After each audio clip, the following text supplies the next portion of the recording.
Платнените торби за пазарење се враќаат во мода. Денеска на пазарење како пред неколку децении. Струмичани велат дека се навикнаа да не ги користат пластичните кеси, туку ги заменија со торби. Од лани пластичните кеси се забранети за употреба, при што беше наложено да се користат биоразградливи кеси, што од друга страна значително се зголемија цените. Нема ништо, јас имам торбичка, ставно со торбичка сум. За кесите не сум размислувал. Не ми треба. Навикнав на ова. Чисто, как да кажем, да нема тоа кој се фрли, тоа не се да спаѓа пластиката. Убаво да се замени нешто.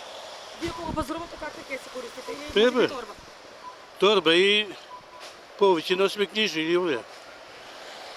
Не е лошо тоа да се уведе. Во право сте. Вие кога пазарите, какви кеси користите? Биоразградливи. Мислам те окей. Да. Вие кога пазарите, со какви кеси? Си носиме од дома. Торби? Што гледа, да. Домашно. Одлуката за целосна забрана за пуштањето на пластични и оксобиоразградливи кеси за носење стоки на пазарот во земјава ќе стапи во сила на 1 јуни 2024 година, а не на 1 јули годинава, информираат од Министерството за животна средина и просторно планирање.